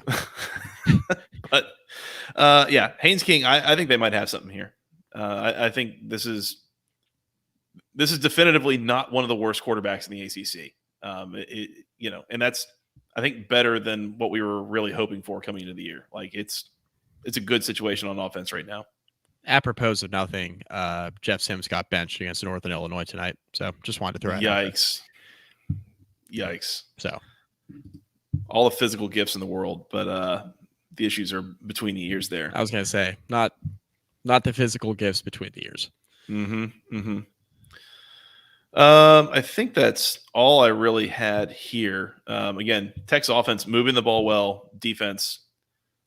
Dude, we got to do something about this. It's gotten worse. It's regressed, and I can't really explain why. Maybe it's the linebacker play. It seems like there's been a bunch of like small injuries, like not bad enough to knock people out of games, but like the same guys keep going down and needing to take a couple plays off, kind of thing. I don't know. It's all very strange. So in any case, shout out Adam Parker, my guy in the chat. Definitely not. Yeah. I might be 4 or 5 deep too. It's fine. In any case, Ole Miss 48, Georgia Tech 23. Mike, that recap brought to you by section103.com. The internet's premier place for all things wonderful Georgia Tech apparel with t-shirts, sweatshirts, hoodies, things for men, women, children, something for the whole family. They got some performance wear just like this. Super comfortable, looks great. Official word marks, official Tech gold. They got the ATL logo. They've got buttons and all sorts of stickers and all sorts of good stuff. Anything you need to show people that you support Georgia Tech, go there and get it all. Use promo code GOACC for 10% off your first order at section103.com. Saw a number of pictures of folks, that were at the game today in Oxford wearing that, wearing Section 103 and promoting Georgia Tech and really supporting our brand. So appreciate it to those who have. Please go get stuff from there. They've got the coach hoodie, by the way. Brent Key running up and down the sideline wearing like a sleeveless hoodie. The kids are doing that these days. I don't get it. Maybe you do. Maybe you just want to be like Brent Key. In any case, go find that and all sorts of good things at section103.com and use promo code GOACC for 10% off your first order. Thanks to Stephen in the game. Shout out to them. They tried to give out a sweet deal for a Georgia Tech win. I think it was going to be playing up against Ole Miss, being number 17 in the country. It was going to be 17% off, but alas, we'll have to wait until another opportunity for Georgia Tech to get a win to get more sweet deals at section103.com. Mike, where to? West Virginia 17, Pittsburgh 6. Joey, I think Pittsburgh has a quarterback problem. Dude, what are we doing, Pitt? Yo, Phil Dracovic is some ass. My goodness. He sucks. He sucks, man. What has happened to Phil Dracovic? He broke his wrist 2 years ago, and he sucked ever since. Okay, Scott, I'm going to list off the passing stats. You ready? I'm ready. Phil Dracovic, 8 of 20, 81 yards and 3 interceptions. Is that good? Buddy. Nailed it. That's back-to-back weeks that he has been sub 50% passing. What on earth has gotten into him? He was, 10 of 33 last weekend? 10 of 32, yeah, I think it was. 10 of 32 and 8 of 20. Wait, somebody in the chat a while back commented the stat line, 18 of 57 or something. I don't remember, but dude, shout out to the guy. Viewer. Oh, here we go. Lucas. Djokovic is 18 to 52 in the last 2 games. He's so bad. I mean, this is actually so. Alex Kirshner, Split Zone Duo, he was tweeting something. He's a Pitt fan. He was tweeting something about Dracovic, and he didn't even refer to him by name. He just said, Pitt's quarterback is like so bad, essentially doesn't know his left from his right. And I basically tweeted at him. I don't even know if he responded to it, but I tweeted to him and I said, like, the one thing we got wrong during COVID, like the weird COVID year in 2020 with the strange college football season and the Big Ten, like, didn't even play till October. All that weird stuff was going on. The one take that we all got wrong was that Phil Dracovic was a good quarterback. Because in 2020 he was, and he's been ass ever since. And the broken wrist thing or whatever it was, the tendon or whatever happened to his wrist, ever since then, he has been terrible. Terrible. He really has. I was on West Virginia. I bet West Virginia. I was real confident in West Virginia. Joey, I know that you picked Pitt on the preview, but you were not confident in the pick at all. This was one of those like coin flip games, a really weird spread. I leaned into it and just took West Virginia. Mm-hmm. My whole idea behind that was that Pitt's rushing defense looked terrible against Cincinnati. By the way, Cincinnati lost to Miami of Ohio. So how bad is Pittsburgh, by the way? Mm-hmm. So just transitive property. But, I lean into it because I was like, all right, West Virginia will establish a run a little bit in this game. They really didn't. Like, it really took them a while to get going offensively, but Pittsburgh just could not move the ball offensively. Mm-mm. Their offense. So we talked about Virginia Tech's offense being bad. I wanted to rant about Virginia Tech's offense. Pitt's offense is worse. I think Pitt has the worst offense in the ACC. By the way, if UVA plays Anthony Calandria the rest of the year, I think Pitt has the worst offense in the ACC. Pitt has nowhere to turn other than Phil Dracovic. This is like Pitt's offense could be the worst in the conference this year. Bad. Really, really, really bad. Mm-hmm. I'm downgrading Pitt. I had that take last night on the podcast. Like, if Pitt were to lose this game tonight and not look very good doing it, which, by the way, they looked terrible. Not that West Virginia looked good, but Pitt looked terrible. This has the potential to be like a 4-win Pitt team this year. Yeah. Oh, it totally does. This is real bad. I think I'd like to walk back some takes I had about Pittsburgh in the preseason. Mm-hmm. Like, this is how bad this is getting. So they don't have a quarterback. If they have I saw somebody tweet this at me. If they had Keaton Slovis, they win this game tonight. 1,000%. 1,000%. 1,000%. Oh man. I mean, Joey, it's not the worst take. I mean, it's not the worst take. Is Keaton Slovis turned the ball over 3 times tonight? I mean, are you asking me to, like, with a gun to my head, guarantee that Keaton Slovis isn't going to turn the ball over 3 times? Look, okay. Maybe the better conversation is around the 8 for 20 stat line. Yeah, like Keaton Slovis isn't going 8 for 20. He's not going sub 50% 2 weeks in a row. I mean, Dracovic, did he turn the ball over last week? I'm sure he did. No, he had 3 touchdowns last week on 10 completions. On 10 completions, yeah, that's nice. Yeah, keep in mind, by the way, that Pitt was down 27-7 last week before scoring a couple of late touchdowns to make that look better. Yeah. This is a bad situation for Pitt. Like, just straight up, it is not good.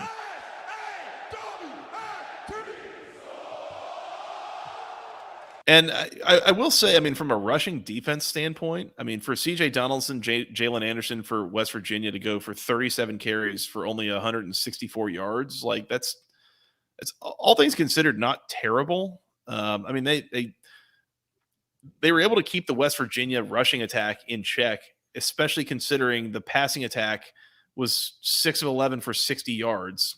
Like, I don't know. This does look like on the box score. It looks like a weird game. I don't know if I'm getting a truncated box score or like what exactly happened here, but just from what I can tell, it's a bad situation for Pitt. Like, you've got to figure out something to move the ball a little bit more consistently than what you're doing. Yeah. Because, this is going to get you beat a lot. It does not seem like this defense is good enough to win games 10-6 all year. Like, it's just not. Lino buddy. Big brain Narduzzi offered Dracovic first day on the open portal. Yeah, because Frank Signetti's the OC. Like, I'm sure Lee knows that because Lee is a loyal listener and very involved in our podcast. Lee knows that.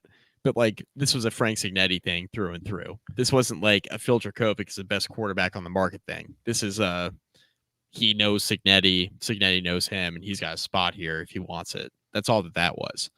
I feel like I'm at this point. I must be just like wasting brain power trying to understand how 2020 Boston College was as good as they were, and just everything about that whole program has just like kind of crumbled since then. Like none of it makes sense. Like Drakovic's not as good, Signetti's not nearly as good. That team is not nearly as good. All of it just it's kind of mind-boggling. Like it is. It shouldn't be that bad. No, I know. I don't know. Neil Pitt Brown. loses the Neil backyard Brown brawl. saves his job, probably. I think so. I think he might be safe. Yeah, I've heard some concerns over how much does West Virginia actually care, like in a position to make a firing right now. And I think combined with that and winning the backyard brawl and looking like they might push for a bowl game, I think he's probably fine for now. Yeah. Narduzzi trying hard to get out of contention for the Michigan State job. Yeah, I'll say. I'll say. I mean, they're not even. I mean, gun to my head. I mean, Pitt's not. You know who else is trying hard? Okay. Who? We'll move on. Who? I see. I get it. Thank you. Sorry. Okay. We're gonna stop. Yeah, we're gonna stop there. Yeah. Yeah. That's Pass. good. Yeah. Pass. Yeah. West Virginia 17, Pitt 6. Anything We have a else few there? more from Saturday. Yeah. Northwestern. Want to go there? Northwestern Duke. Sure. Duke 38, Northwestern 14. I don't have a ton here, but Duke got out in front early and just kind of controlled this game, and just like they should have. I mean, Northwestern not very good, and Duke took care of business like you would hope they would. 268 on the ground. Riley Leonard was balling again. 15 of 20 for 219. Like, didn't have to throw it a ton, but when he did, was efficient with it. I mean, he ran it. Duke. It's a good performance. Yeah, ran the ball well. Yep, ran it well. Northwestern's terrible. Mm-hmm. I mean, Duke covered. Bad. Duke did cover. Duke covered. Good teams win. Great teams cover. So yeah, it's one of my locks came through. Yep. I mean, this at least is one live. of my locks came through. This is live, so I'm just gonna fight. Well, I mean, we're talking about locks and we're talking about bets. Colorado State 21, Colorado 17 with 13:40 to play. So just wanted to bring that to everybody's attention. Yeah, I get the sense that Colorado is trying to incite a fight here, and they're getting exactly what they want. So Travis Hunter died in the first half because, I mean, I don't want to get too ranty, but there was and he's now in the hospital. So he didn't literally die, but he is literally in a hospital right now. He's in a hospital because there was a cheap shot late hit from a Colorado State safety where I tweeted something along the lines of like, we'll throw people out for 50-50 targeting calls, but we won't throw people out for like obvious, blatant, dirty plays, like hit him late, like up high in the head. He was trying to take him out of the game. Like that's the kind of stuff that should get you ejected. Mm-hmm. But he gets to keep playing, and some guy making a tackle on a running back at the line of scrimmage because, you know, he may have led with his head a little bit just trying to make a tackle on a subjective 50-50 play. That guy, if it happened in the third quarter, he can't play next week now. But this guy gets off scot-free. I don't get it. Mm-hmm. But anyway. Yeah, Duke looked good. Let's move on. Louisville 21, Indiana 14. So I kind of threw out the, if Indiana is competitive in this game late, I'm worried about Louisville. But the way this game went, Louisville jumped out to a 21-0 lead. Indiana got a little bit going in the third quarter. But this is another one of those games where I never felt like Louisville was in a position where they were going to lose, if that makes sense, Joey. I don't know if I'd go that far. Yeah, you think? Okay. All right. Well, all right. So Louisville was up 21-0 at halftime, and everything was going great. They then proceeded to get shut out in the second half, which is not a great look, not a great sign. I think it was either Mark Ennis who pointed out that we have not seen Louisville put together a full 60 minutes against an FBS team yet. They had a really good second half against Georgia Tech. They had a really good first half against Indiana. But the other half of those games, they have looked pretty uninspired and really have not accomplished a lot on the offense. Indiana had the ball. I believe they were driving. I think they were in scoring territory, and I think they went for it on fourth down. I'm trying to remember. This is 12 hours ago, so I got to try to remember exactly how this went. But they had the ball on the 1 yard line. I actually didn't realize this. Yeah, Taven Jackson, by the way, on third down with about a little under 5 minutes left, I think they had him kind of dead to rights in the backfield. He scrambles out, heads for the pylon, got the ball to the pylon. It was called a touchdown. They went back and reviewed, saw that his foot was out of bounds with the ball kind of just inside the 1 yard line. They run another play. It's a kind of a slow developing halfback dive, and Louisville just overran it and stuffed it. And so Indiana was like on the goal line with a chance to tie or even maybe go for two, although it's kind of a lot of time left to go for two at that point. But Indiana had all the momentum and was the better team in the second half, but Louisville got a couple of key stops that then they were able to take the ball and never gave it back. They got a few first downs and put the game away. So I don't know what to make of this for Louisville.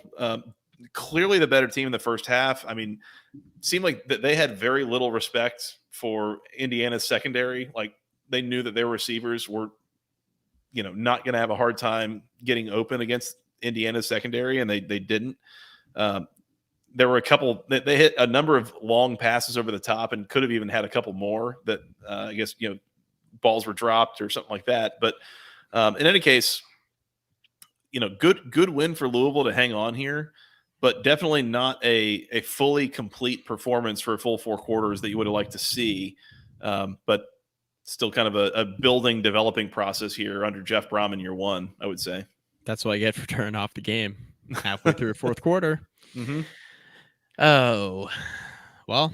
Taven Jackson wasn't good until he was for Indiana. And all of a sudden he turned Indiana, Indiana sucks. So this is not the best look for Louisville, I would say. Yeah. Now Indiana definitely could not run the ball at all. 27 carries for 58 yards. That's pretty good. Pretty good day for the Louisville front seven, but it was concerning. I think the biggest issue that they had was getting Taven Jackson on the ground because Louisville did not come away with a sack in this game. And he was able to extend plays and find guys down the field that I would say that was probably the biggest issue that Louisville was having defensively.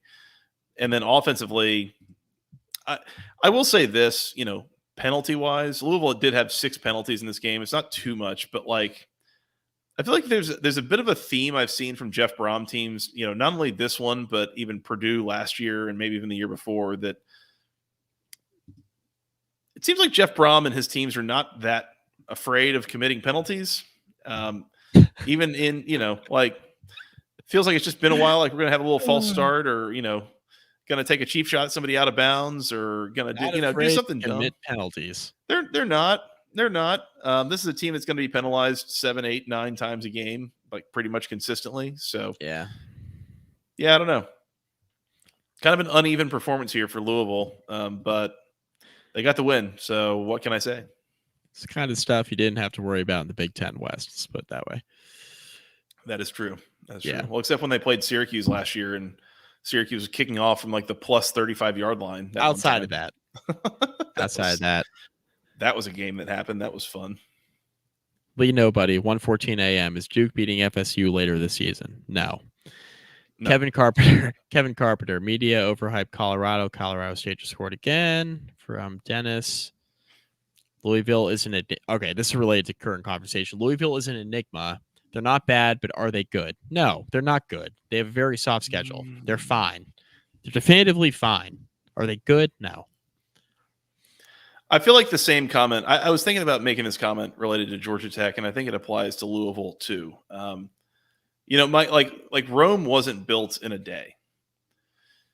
And if you hear that and your first thought is okay, but are they building Rome at Louisville? Are they building Rome at Georgia Tech? I would say no. But like mid-sized apartment complexes are also not built in a day. Like things take a little bit of time, so just give it a little bit of time. Things will get a little bit better week over week. Jack Plummer, I thought, looked really good in the first half. Did not look very good in the second half. So I don't know what the deal is there, but that continues to be kind of a theme here where he is not consistently very good throughout the game, which is something to kind of monitor here. But yeah, I think, I don't know, like when Louisville is good, like within a game, they are good. When they're not very good. So it's come here for more insights like that. Yeah. On the basketball conference podcast. Yeah. I don't know. I mean, Louisville's going to win like probably 8 games this year. And I'm just really, based on what I've seen so far, Louisville, so we had that bit on the season preview with Tony where it was like, all right, what's the team not named Florida State or Clemson that can make the, ACC title game? And Louisville was like the name that came up just because of their schedule. And, my thought was that, okay, if Louisville is that team, are they going to be there because they kind of lucked into it and they had a really easy schedule and they were just like slightly better than everybody else and they don't really belong in Charlotte? Or is this going to be a team that wins 9 or 10, gets to Charlotte, and is like very competitive against whoever, Florida State or Clemson at the time, right? I look at this now and I'm like, Louisville has a lot more like 2017 Miami in it than like, I'm trying to use like a better example, like 2021, like Pitt or Wake Forest, where it's like they're going to get in the title game, they're going to be competitive, like against whoever they're playing. Like if this version of Louisville goes and plays Florida State in the ACC title game, they're going to die. Like they're going to lose by a lot. This isn't like a situation where Louisville is like they have an easy schedule and they're playing well. This is more like they have an easy schedule and that's why they're 3-0. Like that's kind of the vibes I'm getting from Louisville through the first 3 weeks of the year. This team absolutely cannot play with Florida State for 60 minutes right now. Like no way. No. Things can change in 2 months, so we'll see. And Louisville's one of the few teams, and ironically, Louisville's one of the few teams in the conference. Like today, we were making that joke about, okay, if Florida State was playing like half of the teams in the ACC today, they'd probably lose. I'm not sure if they played Louisville today in like a similar type game that they would lose. That's my take on that. I'm not all in on Louisville, I guess is what I'm saying. Yeah. I think Lee Nobody says it all. Think they're definitely sloppy, but explosive, and then notes sloppy and explosive is an odd combination. Yeah. Been there, right? Good job, Lee. No? Good job. No? This looked really good, then looked really bad, but ultimately ends up being fine for Louisville. And that's all I've got here. Louisville plays Miami and Duke, wins one, maybe wins neither. Mm-hmm. Maybe wins neither.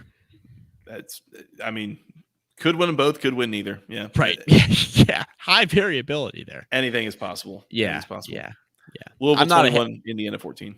I'm not a hater. It's just spitting facts. Weird circumstances there. I think there are a lot of outcomes on the table, is what I would say.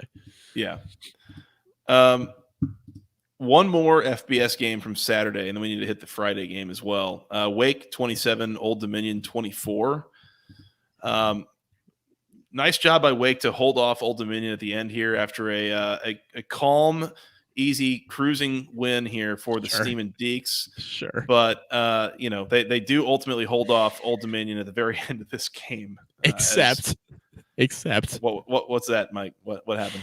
Except for the part where Old Dominion was up 17-0 at halftime. Oh, yeah, I forgot about that part. What? By the way, Go ACC Moment of the Week candidate here, and I don't know if it wins or not, but it might win. Wake had the ball like inside the 10-yard line, first and goal. Mitch Griffiths running around a little bit and quickly turned it. I believe it was a strip sack, and Old Dominion ran it back like 91 yards for a touchdown. Yeah. Wake already struggling a little bit. They get down to the 3-yard line, and it went south from there. Yeah.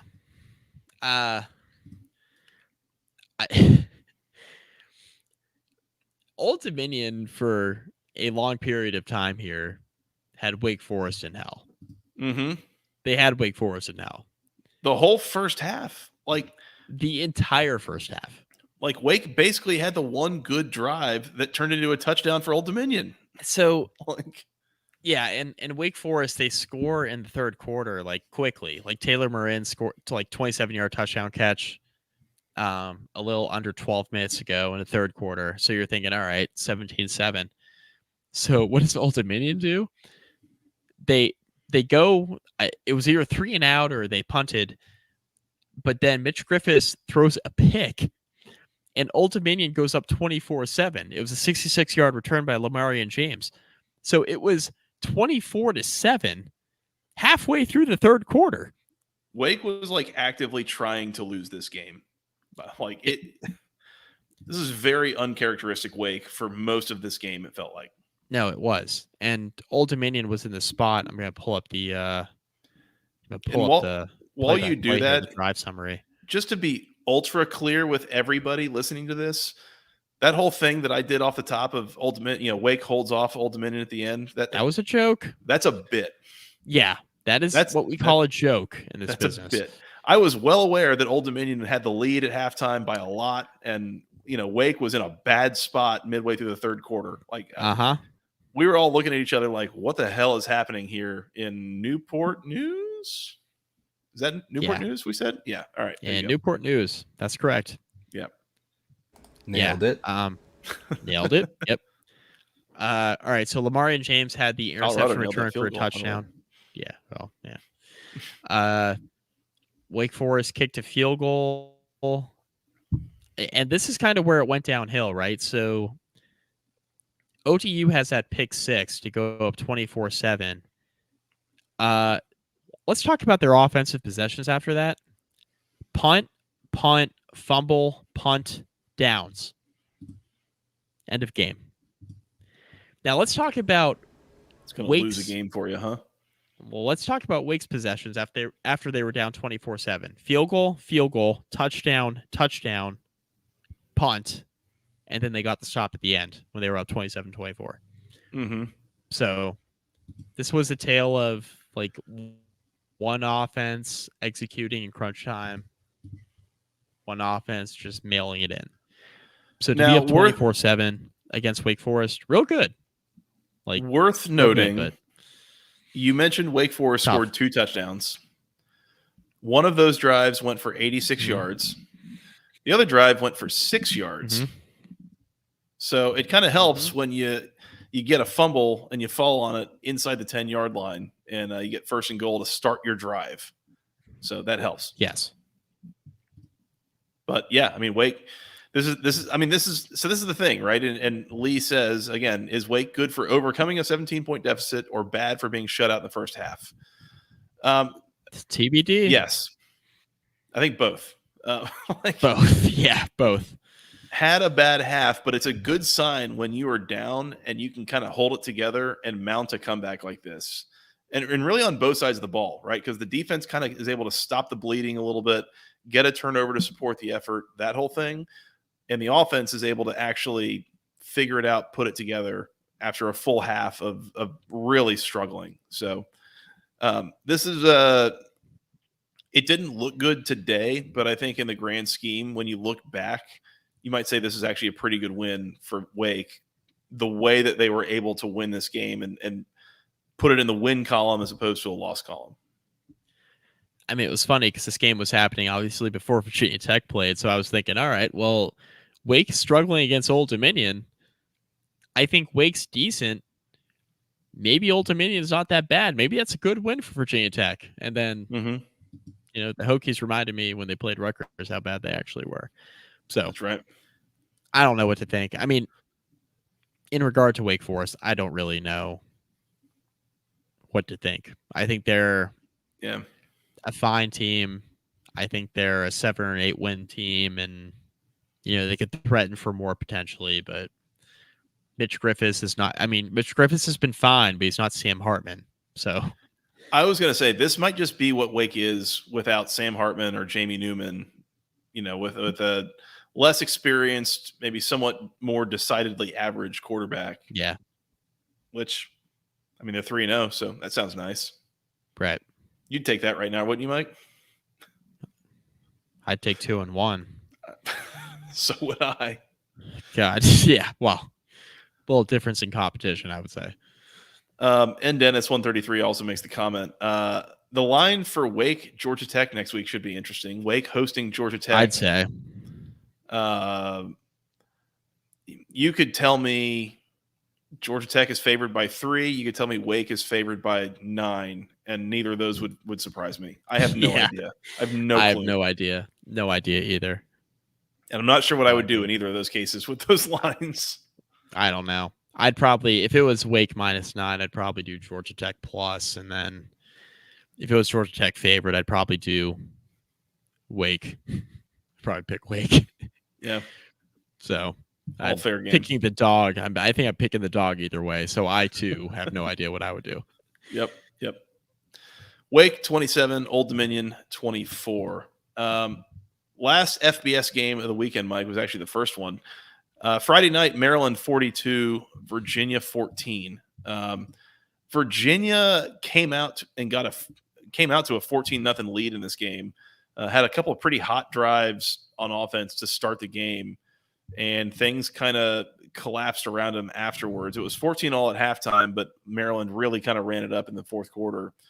The weird thing here was that when we did the preview, we had seen news that Tony Muskett was going to be the starter here for Virginia. I turned the game on with, I think, maybe about 6 minutes left in the first quarter and saw Anthony Calandria in there and thought to myself, like, wow, did Muskett get benched already? No. Tony Muskett never played in this game. So I don't know if somebody lied or if that was just a made-up thing on Twitter or like what the story was. But Anthony Calandria played this whole game for Virginia and continues to be just like the absolute just like box of fireworks that might turn into something really exciting or might burn your house down. Like, Yep. You have to keep playing him if you're Virginia, because with the way that Tony Muskett plays the game, it's going to end up losing you games, like for sure. You're not giving yourself a chance to win. With Calandria, you give yourself a chance to win, although you also maybe give yourself a chance to get blown out too. Like it's variability. Yeah. So it's like I was excited for Virginia to see him in the game, and I thought, again, he played really pretty well for the most part. Threw 3 interceptions, sure, but like he was the reason that Virginia was able to move the ball, especially in the first half. So like credit to Tony Elliott for playing him. I highly recommend you keep doing it, because it sure seems like nobody is interested in watching this Virginia offense under Tony Muskett. Scott, hit me. Yeah! Crab cakes and football! That's what Maryland does! Boom, baby. ACC football and Wedding Crashers references. That's what this podcast does. That's what this podcast does. Calandria was fine. He was fine. I would definitely play him over Muskett the rest of the way. The same reason why I talked about Kyron Drones for Virginia Tech. You play him the rest of the way because you're rebuilding and there's more hope for a young quarterback versus a senior when you're in a rebuild, and it really all doesn't matter anyway. There was a lot of good early in the game, especially with Calandria. Then there was a lot of bad. He had 3 interceptions and 3 throws. We talked about last night. That was really, really poor. There were some tweets out there because I put something out in the first half where I was like, Calandria might be a wagon. Somebody tweeted at me that Calandria might have some scar tissue after, throwing 3 picks, and he might be, really struggling to get his confidence back. I mean, maybe, but he's also a freshman, and it's one of those deals where like everybody's open and nobody's open. We had that conversation last night. I'm not too worried about Anthony Calandria. In fact, like, I think he gives UVA a good chance to be competitive in a lot of the games the rest of the way. I still don't think UVA is going to be a bowl team. I don't think they're, going to be even like a 4 or 5 win team, But do I think they'll be exciting offensively? Like, do I think they, might sneak up on some people and maybe be in some games they shouldn't be in because Calandria has made a few more plays than the opposing quarterback? Yeah.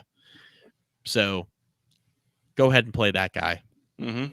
Is my opinion on it. And take the good with the bad. He's a freshman. He's going to make some mistakes. Let him learn from those mistakes. But yeah, I mean, I think UVA's got something here at quarterback.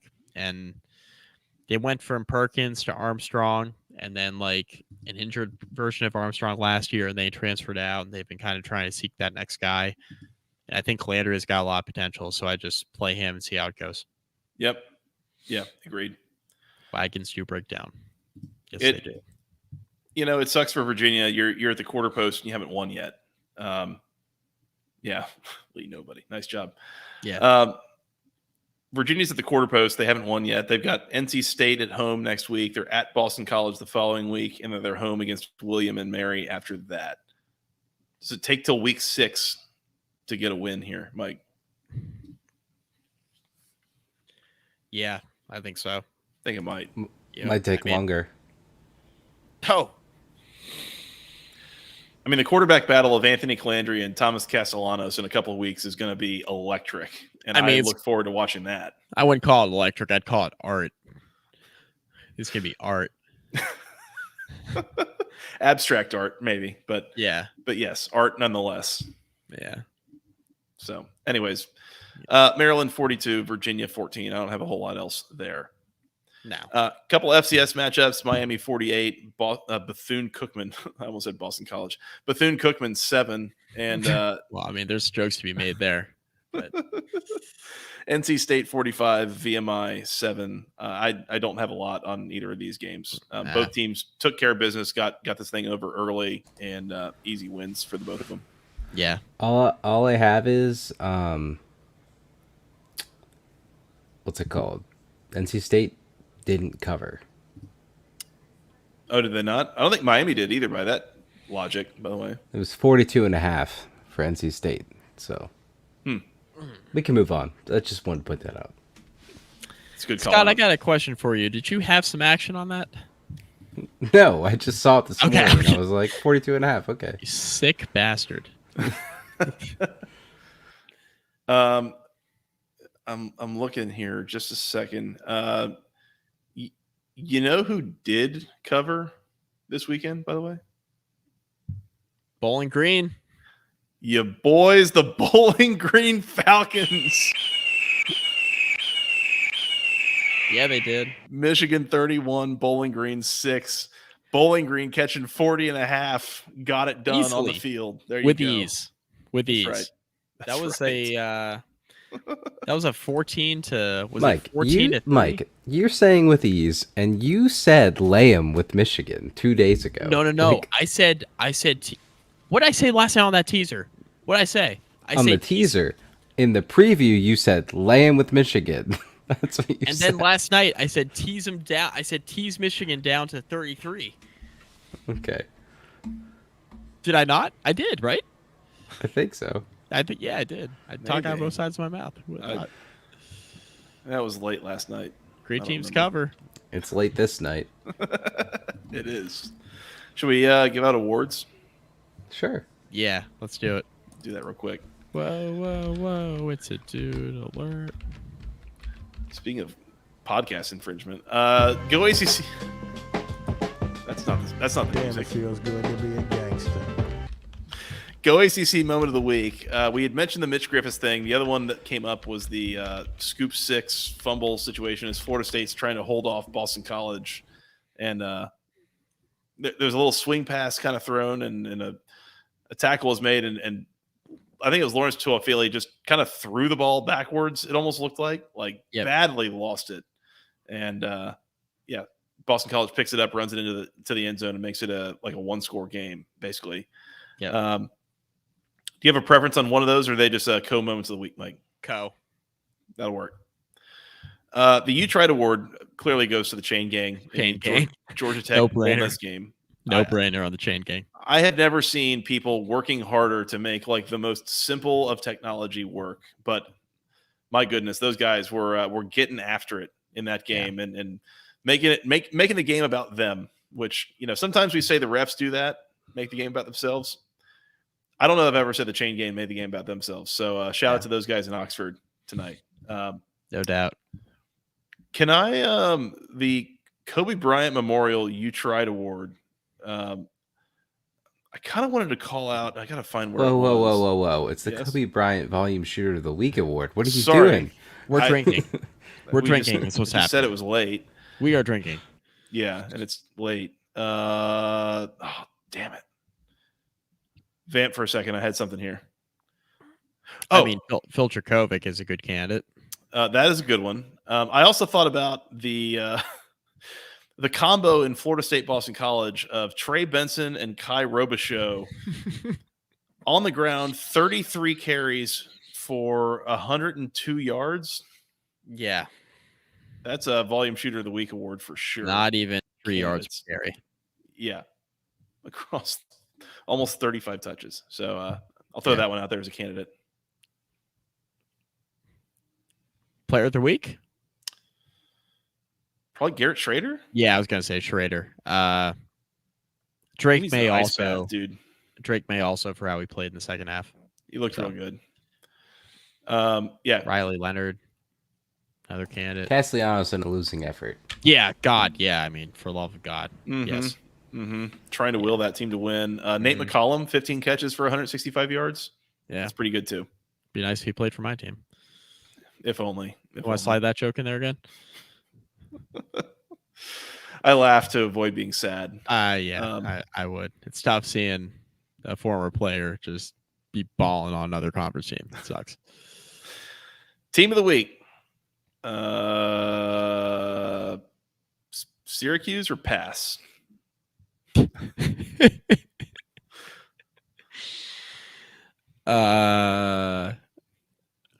Boston College in a losing effort. I was gonna say, can we do that? Can we do BC in a losing effort? Can we do new ACC member Stanford losing to Sacramento State? Oh gosh. We're gonna have to preview Stanford next year. Oh.